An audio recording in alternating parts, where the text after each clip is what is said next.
चीजें बड़ी आप क्लियर कर देना चाहता हूं अगले 2-4 मिनट के अंदर, कोई गलतफहमी रहे ना, खुलकर बात कर लेते हैं। खुलकर हमारे बात। ऊपर पर्चे देने की औकात पॉलिटिशियंस की नहीं है। ये क्या बेचते हैं, पर्चा देंगे हम पे? कमजोर लोग, बुजदिल। ये इमरान खान पर्चा करवाएगा, नवाज शरीफ करवाएगा, आसिफ जरदारी पर्चा करवाएगा हम पे। ये औकात है पर्चा देने की इनकी? भाट साहब नहीं करवा सकते ये। इनकी क्या जरूरत है कि हमारे ऊपर पर्चा करवाएं? पर्चा मेरे पे हो या मीर शकील पे हो, अरशद शरीफ पे हो या साबिर शाकिर पे हो, समी भाई पे हो या भट्ट साहब आपके ऊपर हो या जमीर भाई आपके ऊपर हो, ये नहीं करवा सकते पर्चा। ये जो पर्चा हमारे ऊपर होता है ना, बगावत का, गद्दारी का, इसके कॉपीराइट ही नहीं है पॉलिटिशियंस के पास। कॉपीराइट ही नहीं है। हर चीज के कॉपीराइट्स होते हैं ना। ये जो रियासत से बगावत का और गद्दारी का मुकदमा है, इसके कॉपीराइट इन सियासतदानों के पास नहीं है, वो इनके अब्बा जी के पास हैं, कौन है पाकिस्तान की एस्टेब्लिशमेंट के पास है एस्टेब्लिशमेंट? कॉपीराइट्स। गद्दारी का पर्चा, बगावत का पर्चा, वो हम पे करवाएंगे। दुनिया के किसी मुल्क में ये पर्चे नहीं हो रहे, क्योंकि सब मुल्कों को इस बात का यकीन है कि उस मुल्क में रहने वाले शहरी उस मुल्क के वफादार हैं। सिर्फ पाकिस्तान के अंदर एस्टेब्लिशमेंट को इस बात का शक अभी बाकी है कि यहां पे गद्दार भी हैं और बागी भी। क्यों शक करते हो? क्या मसला है आपका? ये कहना चाहिए, वो नहीं कहना चाहिए, सवाल ही तो बड़ा पॉइंट पूछते है। हैं। हम करते क्या है, यानी अजीबो गरीब किस्म के स्टैंडर्ड्स पाकिस्तान में बनाए हुए हैं। मैं कुछ चीजें आपके सामने रख देता हूं। पाकिस्तान की एस्टेब्लिशमेंट से खुली खुली मैं सामने बात कर दूं। आप गैरों की जंग में हमें धकेल दें तो आप मुहिब्बे वतन, और हम आपसे ये पूछें कि इतने सारे बंदे क्यों मारे जा रहे हैं, तो हम गद्दार भी हैं और बागी भी। आप बंद कमरों के अंदर फैसले करें इस मुल्क के 22 करोड़ अवाम के, तो आप मुहिब्बे वतन हैं। हम आपसे पूछें कि उन फैसलों के नतायज पे नजर देखिए, बताएं कि ये हालात क्यों हुए, तो हम गद्दार हैं। आप पाकिस्तान में बार बार रजीम चेंज ऑपरेशंस करें, मुंतखब हुकूमतों को गिराएं, तो आप मुहिब्बे वतन हैं। हम आपसे पूछें कि ये क्यों किया, तो हम गद्दार भी हैं और हम बागी भी हैं। आप वजीर आजमों के इंटरव्यूज करें और फैसला करें कि इसको बनाना है और इसको नहीं बनाना, तो आप मुहिब्बे वतन हैं। और हम जब ये कहें कि जनाब अवाम का फैसला होना चाहिए, ये 22 करोड़ लोग हैं, कीड़े मकोड़े नहीं हैं, तो हम गद्दार भी हैं और हम बागी भी हैं। यानी आप बगावतों के और गद्दारियों के मुकदमे दर्ज करवाएं जो पूरी दुनिया में नहीं हो रहे।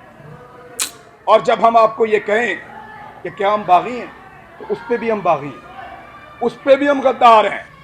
यानी अजीबो गरीब किस्म का क्राइटेरिया बनाया हुआ है। आप हमारे लिए, हमारे मुल्क की जमीन को तंग कर दें, तो आप मुहिब्बे वतन हैं। और हम अपनी जमीन पे आज़ादी से रहने का हक मांगे, तो हम गद्दार हैं, हम बागी हैं। आप खुदा ना खास्ता कभी हार भी जाएं, तो आप मुहिब्बे वतन हैं।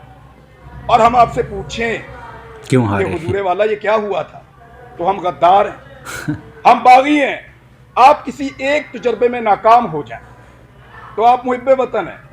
और हम सिर्फ नाकामी की निशानदेही कर दें, तो हम गद्दार हैं, हम बागी हैं।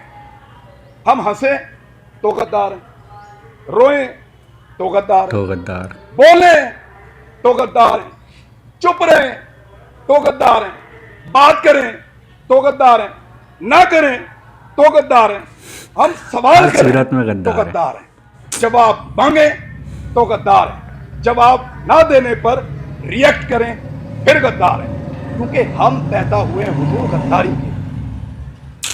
हमारे गलों में ना तख्तियां डालो और हमें चक्कर लगवाओ पाकिस्तान के गद्दार लिखकर, हमारे माथों पे लिखो गद्दार, इधर क्या लिखो,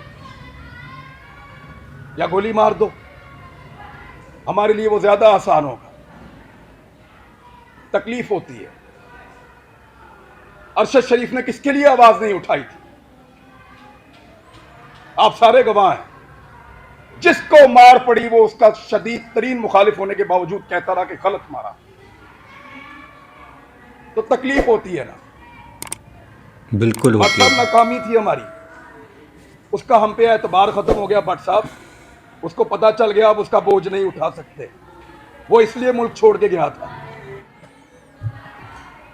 उन्हें पता लग गया ताड़े तो गल उत्ते हुण, हम पे उसका एतबार खत्म हो गया था। तकलीफ होती है, चुप करके निकल लिया। इन्होंने मजाक उड़ाया उसकी तस्वीर दिखा दिखा कर, हमारे इख्तिलाफात को हमारे खिलाफ इस्तेमाल किया, हमारे लोगों को तस्वीर भेजी कि ये देखो भाग रहा है, फोटो लगाओ सोशल मीडिया पे, गंदा करो इसको, भाग रहा है। और बुज़दिल नहीं था। बुज़दिल होता तो तुम्हारे साथ डील करता, तुम उसकी मिन्नतें कर रहे थे डील के लिए।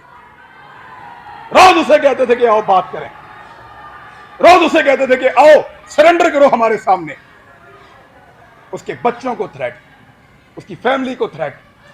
अकेला था, उसको पता था सबको उसने अकेले ने संभाल, कोई और तो नहीं था उसके साथ। जाओ पूछो उसकी मां से, मैं मिलकर आया हूं उस दिन।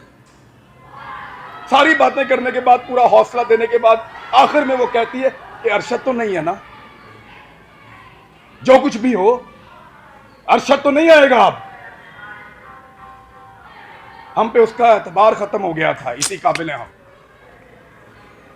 हम पे भरोसा नहीं था उसका, इसलिए वो यहां से गया। बुज़दिल नहीं था, हम नाकारा हो गए थे, हम उसको नहीं बचा पाए। मैं अभी थोड़ी देर पहले मैं मोटरवे पे आ रहा था, मैंने एक वीडियो रिकॉर्ड की। बच्चा नहीं पर मुझे इत्तला दी गई कि आप इस्लामाबाद आएंगे तो पकड़ेंगे, तो मत जाओ। तो मुझे दो वजूहात समझ आई, या तो कोई ये चाहता है कि मैं यहाँ के बात ना करूं, या हो सकता है वाकई पकड़ ले। तो मैंने एक वीडियो छोटी सी रिकॉर्ड करवाई, इसलिए कि अगर मैं पकड़ा गया तो ये लोगों तक पहुंच जाएगी वीडियो, और मुझे जो इत्तला दी है, कैसे दी है, किसने पकड़ा, ये भी पता चल जाएगा। मैंने अपने बच्चों से भी माफी मांगी। मैं एक साल में उनको कोई किसी एक मौके पर भी जो मैं उनके साथ टाइम गुजारा करता था, मुझे वो मौका ही नहीं मिला। मैंने उसी वीडियो में उनसे माफी मांगी कि बेटा सॉरी, बाबा फिर लेट हो गए हैं, लेकिन वादा आपसे पूरा करेंगे। लेकिन आपको पता मेरे दिमाग में वाहिद चीज क्या चल रही थी, मेरा भी आप सबसे एतबार खत्म हो गया। आखिर में मेरे दिमाग में ये आ रहा था कि अरशद नहीं है, बोलेगा कौन। वही था, सबको इकट्ठा करके वहां अदालत में पहुंच गया। क्यों पकड़ा उसको? हौसला देता था, डट कर खड़ा था, हर जगह उसने आवाज उठाई और पूरी कोशिश की उसने कि ये मुश्किल वक्त गुजर जाए। अभी मैं इस यकीन के साथ अंदर जाऊंगा कि अरशद पीछे नहीं खड़ा हुआ। सिर्फ ये एक कमी मुझे महसूस हुई है, वो इस कमी के साथ पाकिस्तान छोड़ गया था। वो तकलीफ मैंने आज पहली मर्तबा महसूस की है कि जब वो ये मुल्क छोड़कर जा रहा था तो वो कितना बेबस था, और उसका हमने मजाक उड़ाया। तो क्या महसूस कि फलां फ्लाइट से निकल गया, इस तरह निकल गया, इस तरह भाग लिया। उसने मुझे फोन पे बताया, इमरान तुझे पता है मैं कैमरे में जानबूझकर मुस्कुरा रहा था, वो इसलिए कि मुझे पता था ये मेरा मजाक उड़ाएंगे।